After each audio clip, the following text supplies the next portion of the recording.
Umuvugizi TV.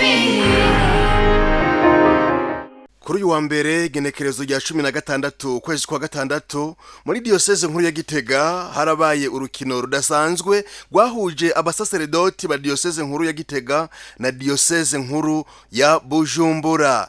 Rwari urukino rw'umupira w'amaguru ariko kandi n'urukino rw'umupira w'amaboko, volleyball na basketball. Uko urukino rwagenze rero rwatanguye igihe cy'isaha 5 n'igice, guguruwe n'abepiskopi babiri, umwepiskopi mukuru w'Igitega nyine Cubahiro Bonaventure Nahimana hamwe n'umwepiskopi mukuru w'Ibujumbura. Abo bose bakaba bari baje baherekeje imirwi y'abasaseredoti yarije gukina urukino kivukanyi. Urwo rukino rero uko rwagenze, diocese nkuru ya Gitega mu mupira w'amaguru yararushijwe aho yarose igitego kimwe. Diocese ya Bujumbura nayo abasaseredoti bagumya ibitego bibiri.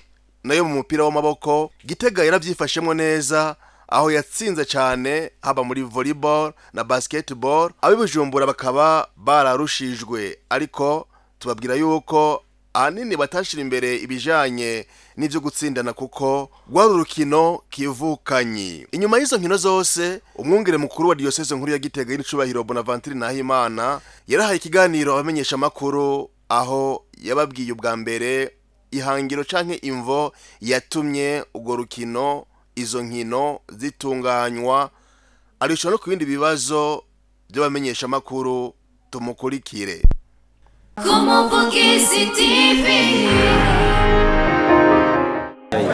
Nyiricubahiro umwungere mukuru wa diocese nkuru ya Gitega mwatunganije inkino z'umupira w'amaboko ndetse n'urukino rw'umupira w'amaguru wabereye aha Igitega hamwe na diocese nkuru ya Bujumbura. Mbega twashobora kumenya intumbero yatumye mutunganya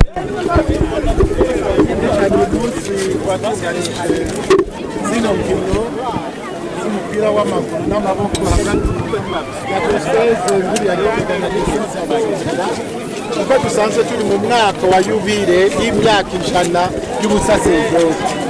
Imyaka 100 iheze abasaseredoti ba mbere batu muri iryo banga, tukaba twategekanije rero ibikorwa byorangurwa muri uwo mwaka, harimo amahuriro, amakoraniro, akaba n'inkino zitandukanye. Twaratumye rero abasaseredoti bo muri diocese nkuru ya Bujumbura baze ngaho Gitega dushobore kwerekana ubwa mbere umuvukano dufitaniye duserura muri izo nkino, kandi dukomeze n'uyo muvukano nk'aba saseredoti. Murazi ko abatari bake bize muri seminari nkuru ya Gitega. Mu bwa kabiri kandi kakaba nuko akaryo ko abasaseredoti berekana ubunonotsi bafise kugira ngo bashobore nabo nyine kugenda bibungabunga amagara yabo kugira ngo bwa butumwa ry'abanga bashobore kurirangura neza. turavye inkino nyere zagenze n'icaba iki gikorwa gishobora kuzobananya ngira ngo no mu myaka izoza, naho intumbero nyamukuru yari iyo myaka 100 irangiye abasaseredoti ba mbere batiwe ngaha mu Burundi. Mugiye kuzikomeza ni iki mugiye gukora kugira ngo izi nkino nyene zibananye zitsimbatana ko zikomeza umuvukano hagati y'abasaseredoti? Kabaya akaryo ko guhuza abasaseredoti, kandi twahora tunavyifuza mugabo nibishoboke. Iyubire rero yaraduhaye izo ngoga zo kubakoranya, twizigire ko bizoshobora gushishikara hagati y'amadiocese atandukanye. Ariko kandi icyo dushaka nuko n'abasaseredoti aho bari mu mibano yabo bomenyera izi nkino, bagashishikara kuza barakina hagati yabo, kuko biri mu bibafasha kwibungabunga no kubungabunga neza amagara yabo, kandi bikabafasha no kuremesha urwaruka kugira ngo baze barahuza urwaruka. Murabona urwaruka rwari ngaha ingene rwari rwinshi kandi rwari runezerewe, nabo nyine bakahakura icigwa cyo gukunda inkino zihuza abantu kandi zikabegeranya. Ego inkino zabaye urwaruka rwari rwinshi ndetse n'abandi bakristo n'abatari abakristo. Mbega mufatiye kuri izi nkino n'ubuhe butumwa muha abakristo ba Eklezia Katolika ndetse n'abarundi muri rusange?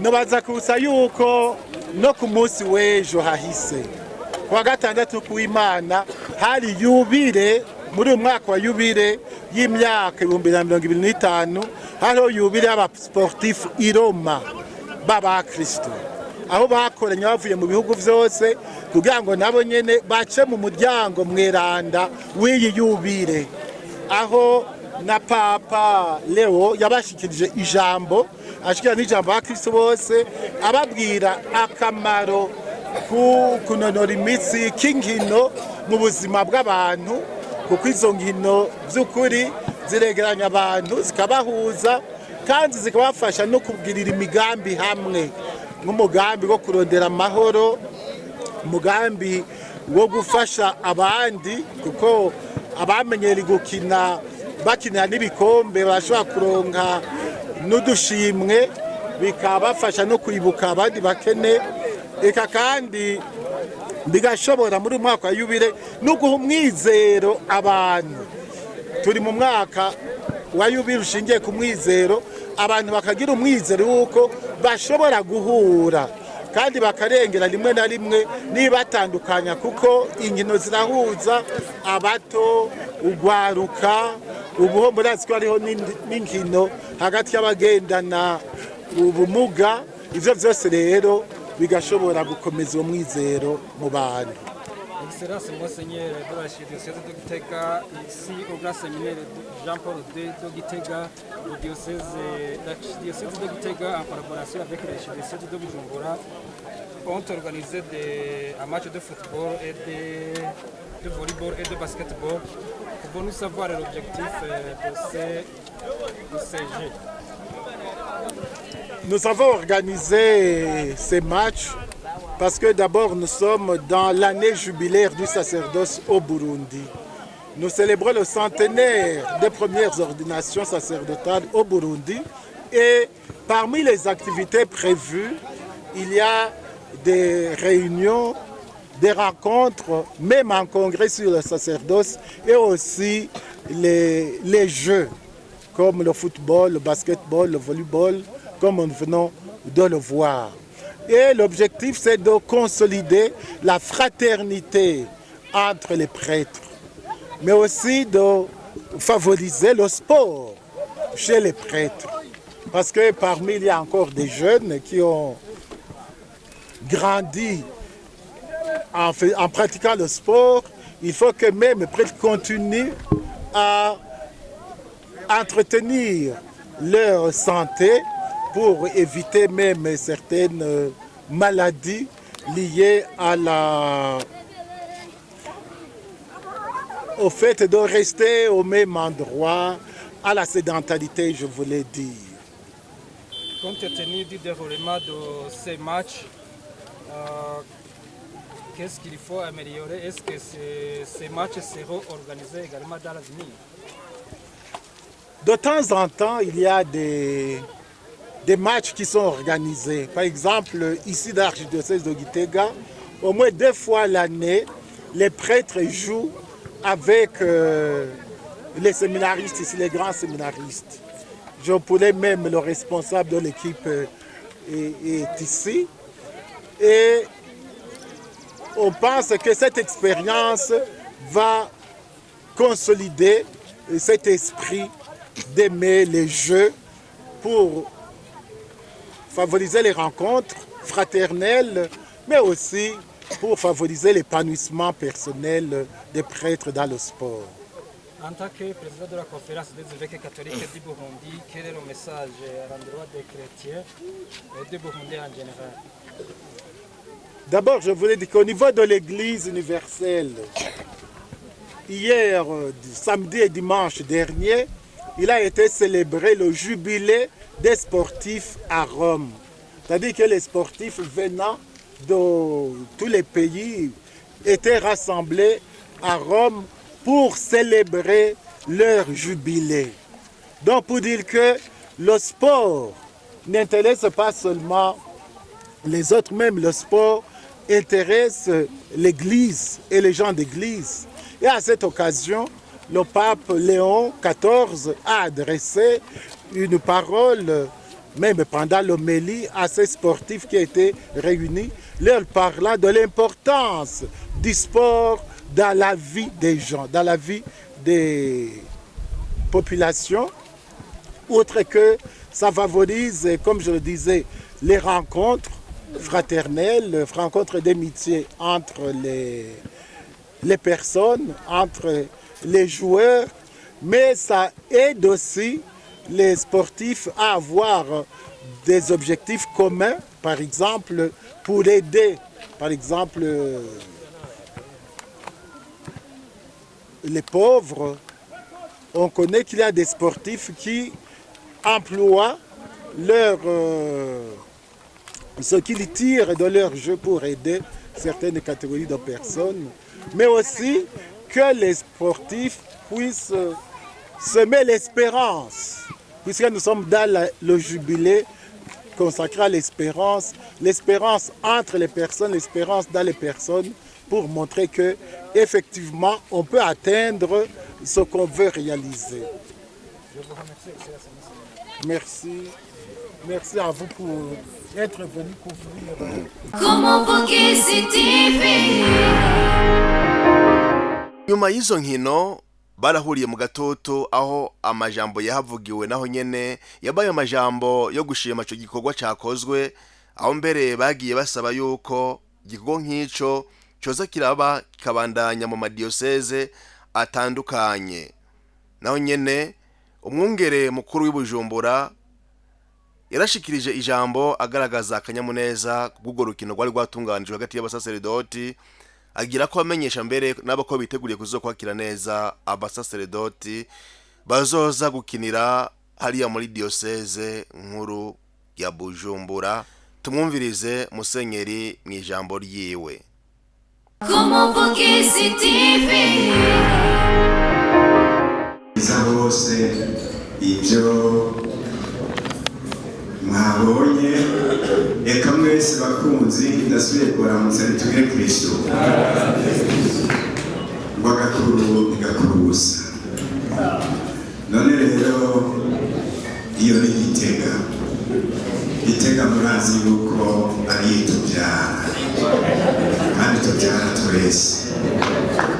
None baritoye baradutumira bati muraza duhure twiginane.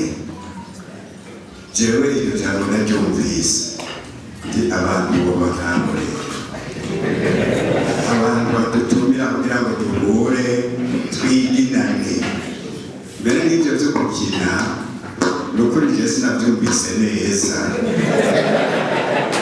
ariko numvise yuko tuzoruhurira hamwe tukiginana.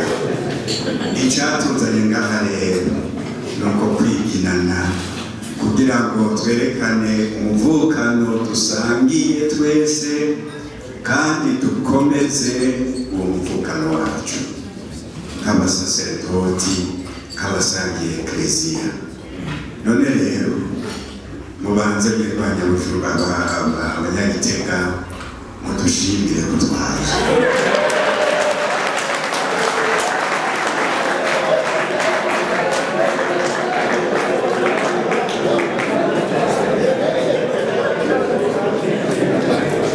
Mucamubyumva rero banyakura abasaseredoti, mucamubyumva ko icyatuzanye ubwa mbere atari icyo cy'ugukina.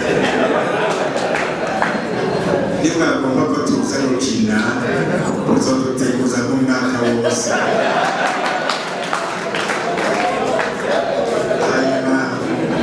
hanyuma twese tubereye. Ariko rero ngo ahigunikiye yorima, mwabonye yuko umupira tuwuzi ni hamwe gusa abantu badashobora kunganya. Uyu munsi rero mwakoze bose kuturogoza muri football, kandi byari byiza cyane, byari bihimbaye. Twebwe mbere tubaye turabemera yuko nimwaza hari iwacu ntituzobarogoza.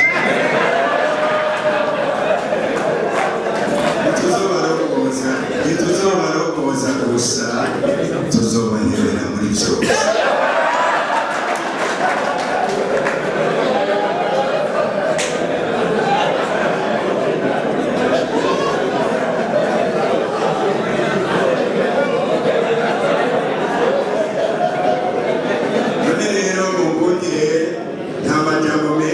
uyu munsi dufise atari gukenguruka mwebwe mwadutumiye, gukenguruka mwebwe mwadukiniye neza, nkengurukira rero n'abasaserdoti b'i Bujumbura aho bumviye ubwo butumire bwiza bakumva n'ico bazokwitwaza bakirogira ati tuzogenda kandi tuzobikora. Urabona yuko baje ari benshi, baba bakinyi n'ababaherekeje, none nabo nyene mwikomera amashi.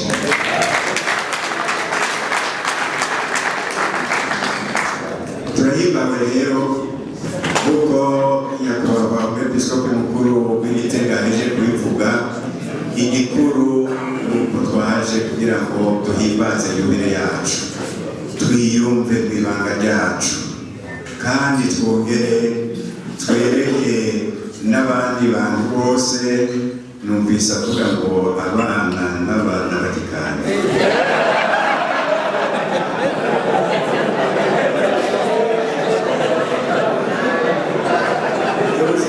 Rero nitwamatumira n'abo bandi bataje bazoza,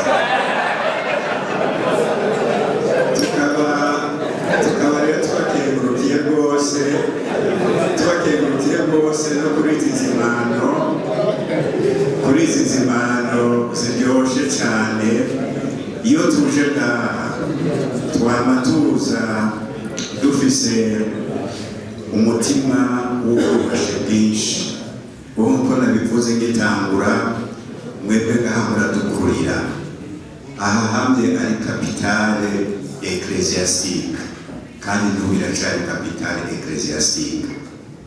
Kuko umenga ivyo ntivyari bihagije, none ubu naho musigaye muri kapitale.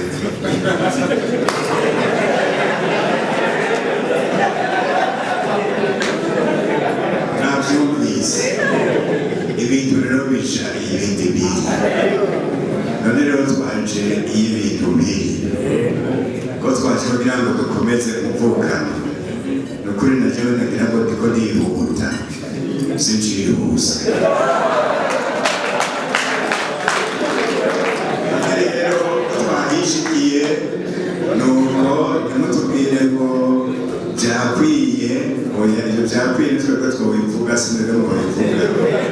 Mubandanye mudufate neza, ayo muvukano mubandanye ukomera, kuko tuzobandanya tugukomeza. Hirya wahiga ejo tubatumiye Bujumbura hariya ku kiyaga, kandi muzoryoherwa rwose. Tugire Kristo.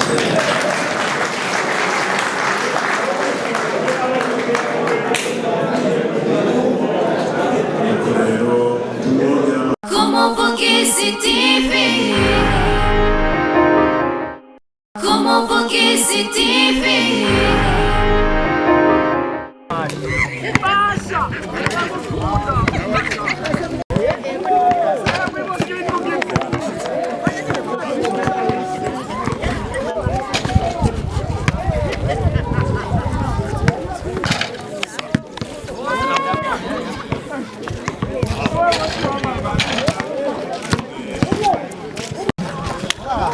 Akiri tota kuhaye babu. Tota kuhaye.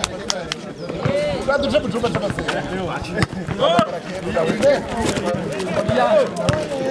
Niye wala. Ara se kwenda kwa.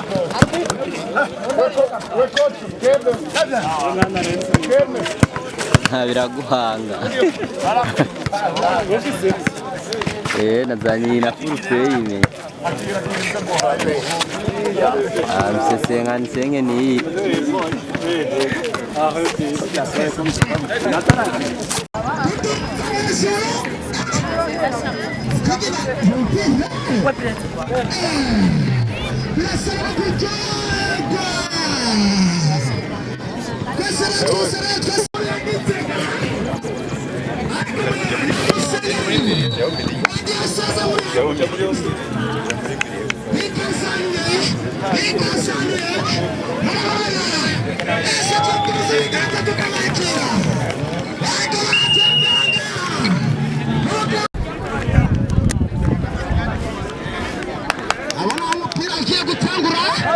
batangiye gufata ifoto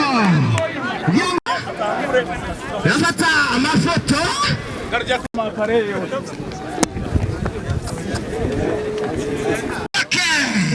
abagati urukino rwiza wose komera museyere mukuru wa diyoseze nkuru ya Bujumbura ujya amaforo y'atamutse umushyitsi witega avuye ibujumbura utabara nk'umuntu ari kuri 100 metre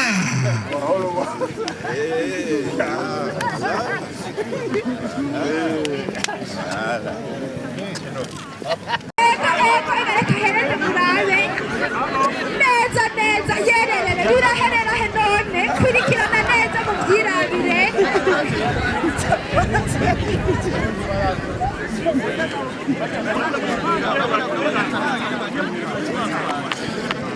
abantu bari mu kibuga tugerageze tuve mu kibuga hasigareyo abajejwe ubutumwa bariko baragira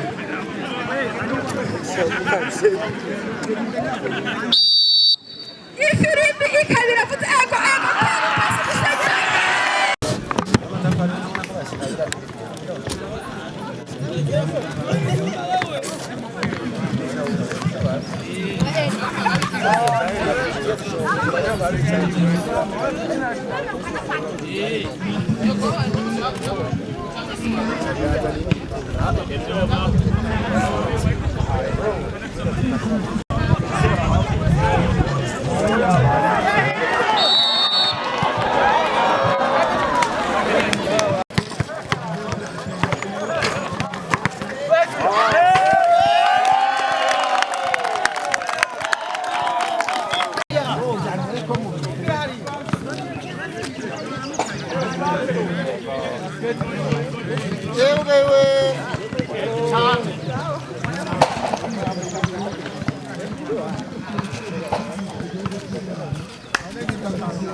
Amen.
bose baramubwira cyane batera birebire bamwe hariya hepfo naho nyine ndazi yuko urugendo narwo nyine ruryoheye ijisho turashobora kuba abariko bazira bose n'abandi bakunze kuba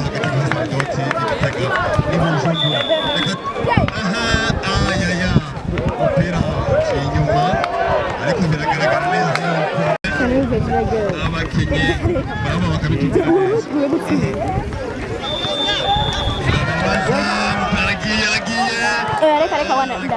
imipira batera amapasi agakubita amahari ya museminari igori hariya Bujumbura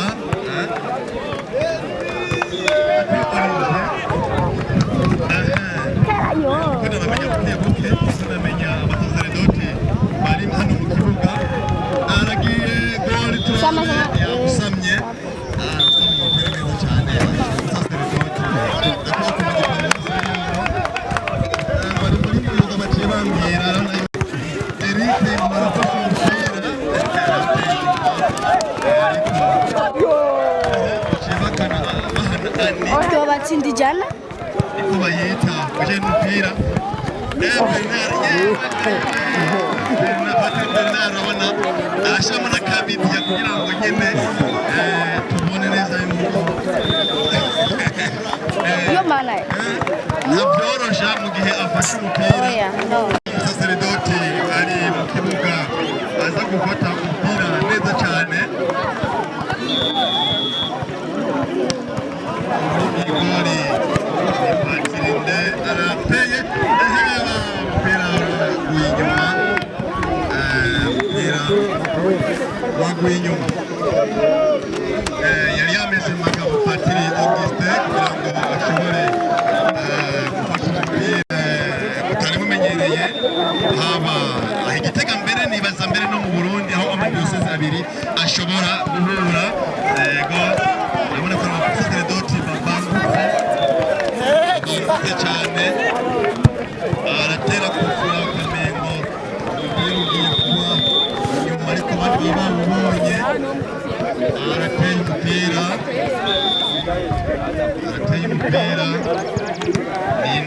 ntibaruha abasaseredoti bacu twari tubazi mu mashasibure ariko urabona neza yuko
arabangutse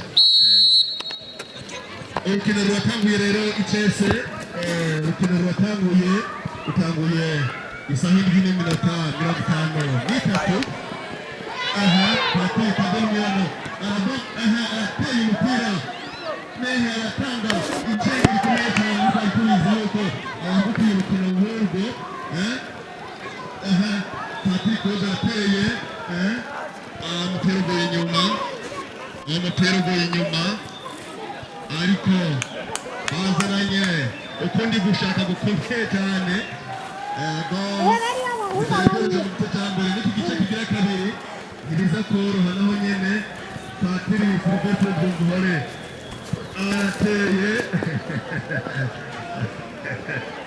barateye umupira neza cyane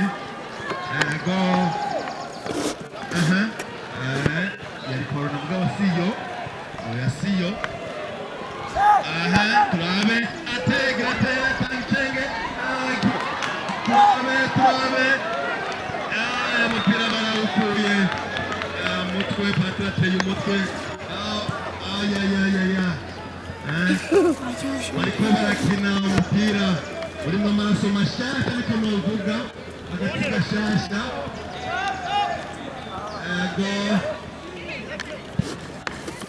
aratera kufra arbitre yagize ati akantu katemewe urukino kivukanye urukino rudatolera ini vote komize arateye ku ruhande rwa Bujumbura afashe umupira agakurse ntiworaba inyuma y'umupira Gitega ikivukanye ariko Gitega agira ati sindakubabarira kuko n'ubu ari kivukanye tugomba kuraba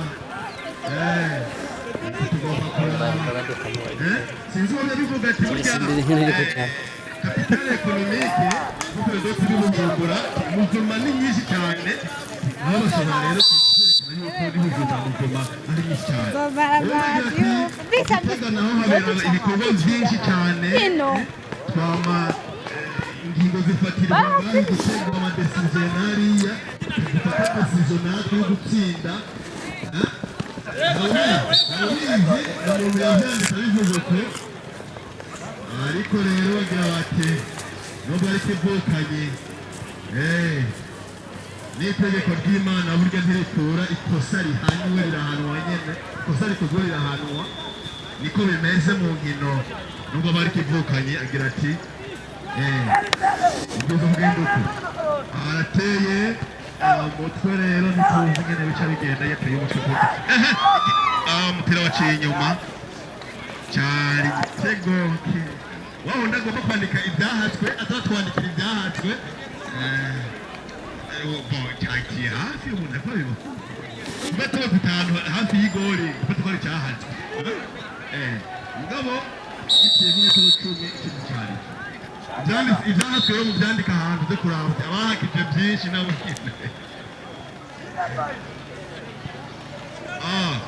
Dieudonné ashobora kugombora Patiri Dieudonné ashobora kugombora mugenzi we amumerera amate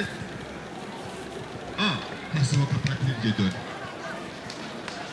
yinjiye Patiri très bien Patiri Seforiye niwe yinjiye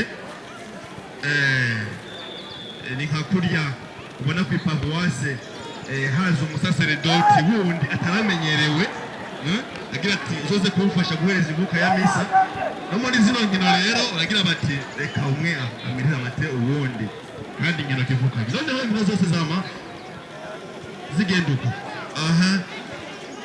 arateye ishuti ikomeye cyane ariko ntiyashoboye kuyifata Bujumbura turabe Bujumbura bagira bati reka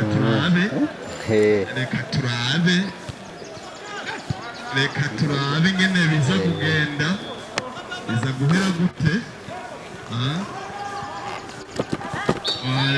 baregereye ariko hari kosa ryakozwe arbitre umupira w'amaboko gute iyo origine ikunda yamusunuye mu rukundo agiye umuntu nyene ashobora kugira mu rukundo toujours mu rukundo natange kamwe katangura sajya yakase n'imikoro yakiya kimwe kwivugira umupira neza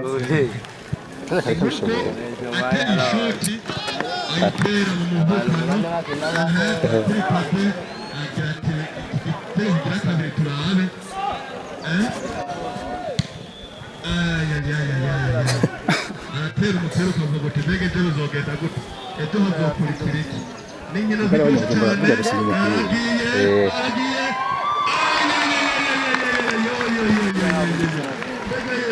paruwasi y'uriya musaseredoti mumbibwira paruwasi muyuga arasoma cyane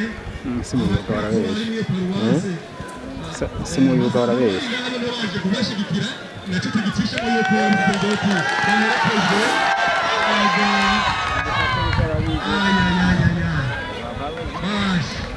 nukuri kuzima abasaseredoti bacu bariko barandika amateka muri runo rukino ruvukanye ruriko rubera ngaha ku kibuga c'umupira w'amaguru ikibuga kiri ngaha Isonga ahari iseminari nkuru abo basaseredoti nyene baramuriwemwo urabona neza yuko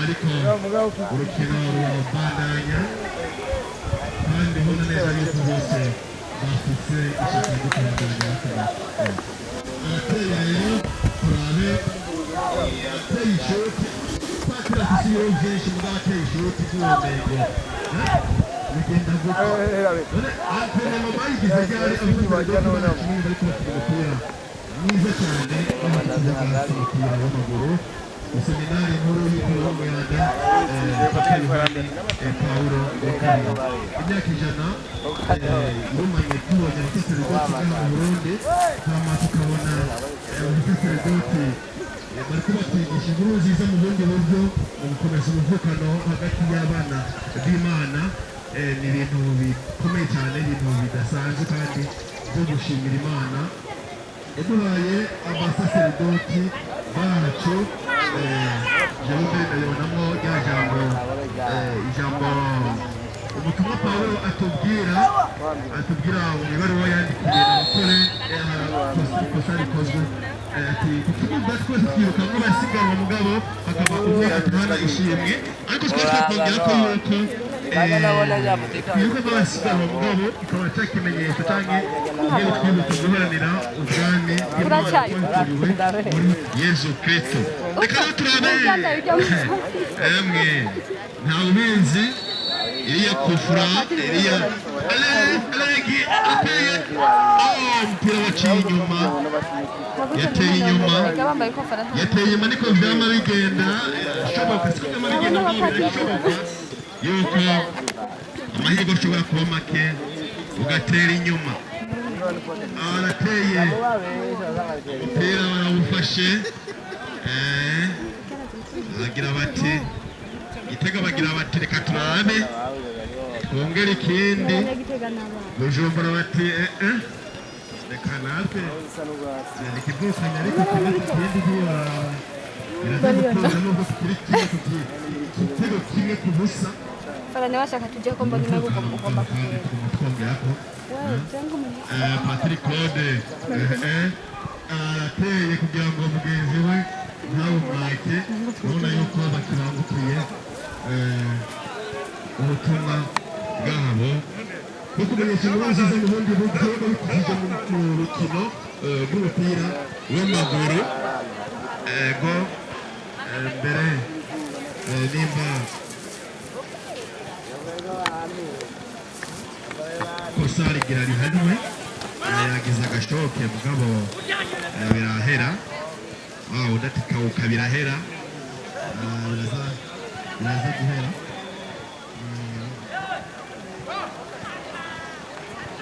biraza guhera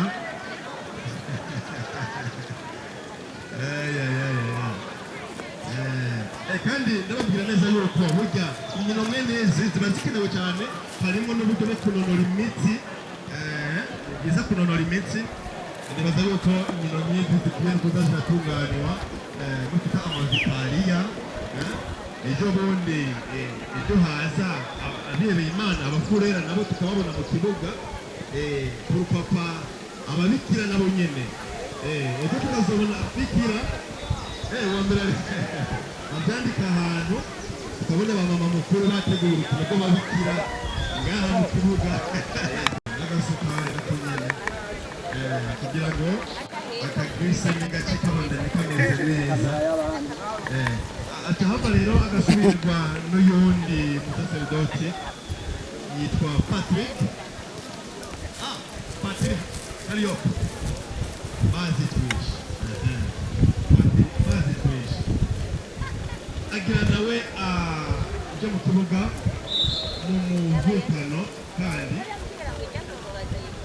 urukino rushobore kubandanya ariko tuvuga rero yuko inkino nk'izi ziba ari inkino nziza cyane ejo bundi ni kudutunganiriza ku mavikariya abasaseredoti bakaba ni n'agasiporo keza cyane burya aho baza kuryama uno munsi baza kumva ale ayayayayaya igitego kirahacuye cyarimo kwitaza guhambaye cyane cyarimo kwitaza guhambaye cyane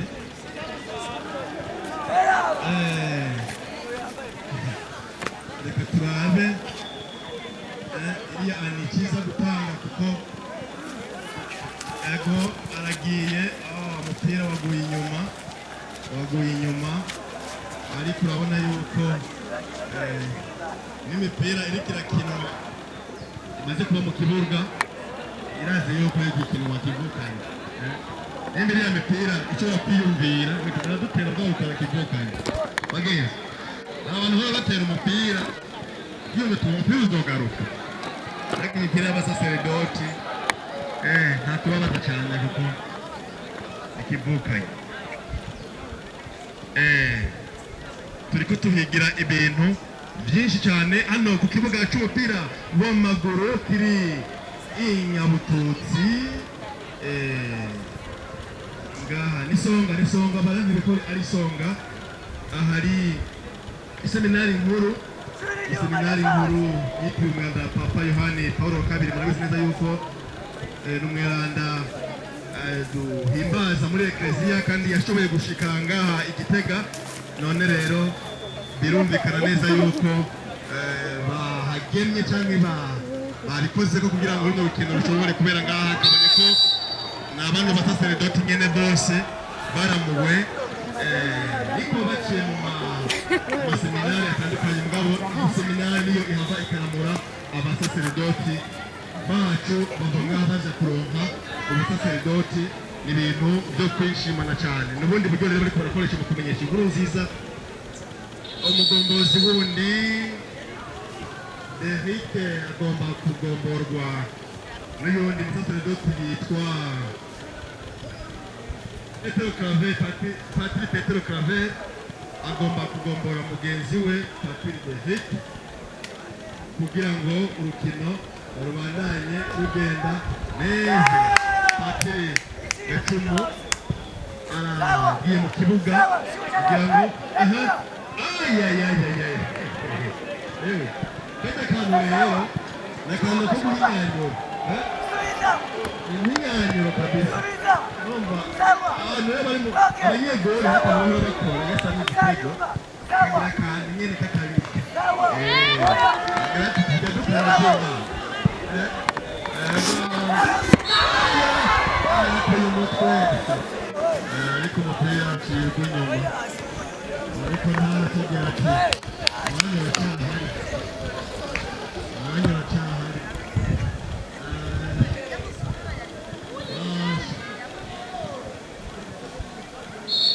bagira bagombore ubundi kugira ngo aje kubunganira ariko bakabikora kubandanya mu rukino rw'ivukanye hagati ya diyoseze ya Gitega na diyoseze nkuru ya Gitega na diyoseze ya Bujumbura aho abasaseredoti bacu bariko baratwereka ibintu bidasanzwe ku mupira w'amaguru ariko kandi turiko turakura n'ikigwa gikomeye cyane hamwe na Paulo abigaruka ko ibaruwa yandikiye Nicolas agira ati twese turi abasiganwa mu kibuga ariko ishimwe ryama bitwara umwe ariko tweho turasiganwa mu kibuga baharanira ishimwe ry'ubwami bw'Imana ateye umutwe byoroha nyene byoroha kugira ngo igitego kirinde kuhaba byoroha arateye umupira muremure cyane.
Ingo ngenda kukuze kama wa usande wala shite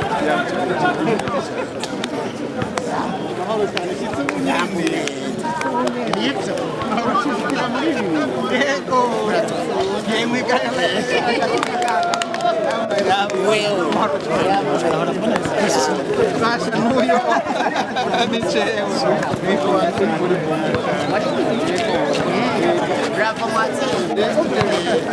Shikare muraganira mubwire byose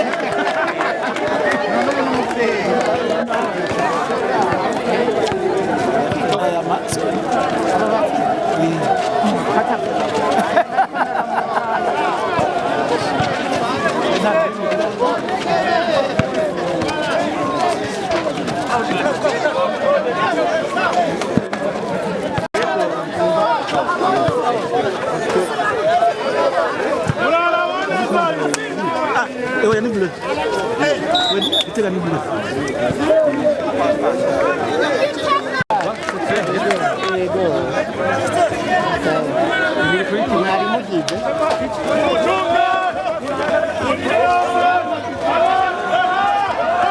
Basket ni dukora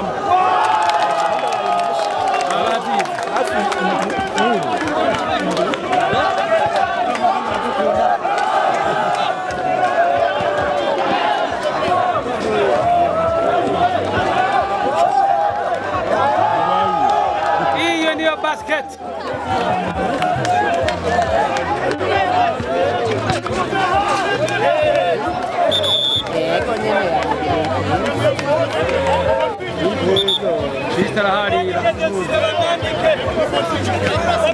Chista la hari anamuzi.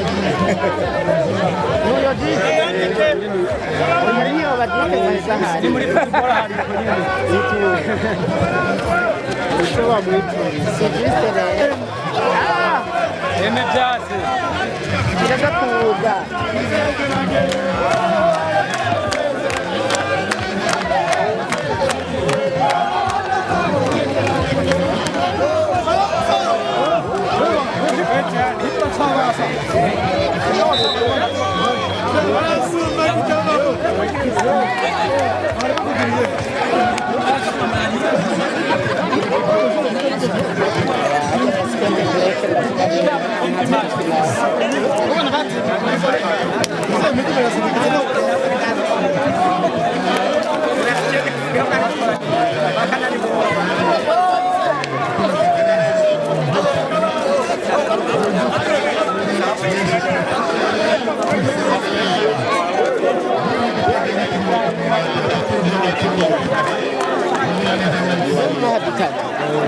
Kanya ni tu.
Bamufashuriye.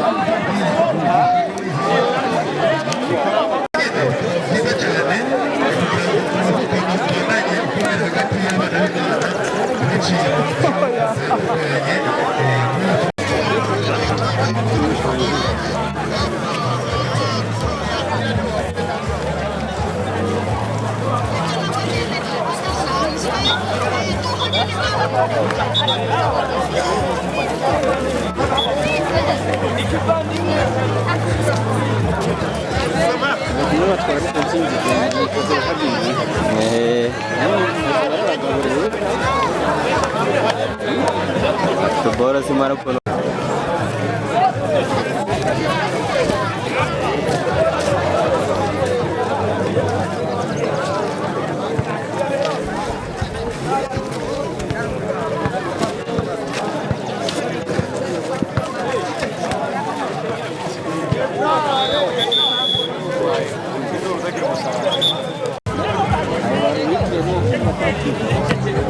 kira apa dirinya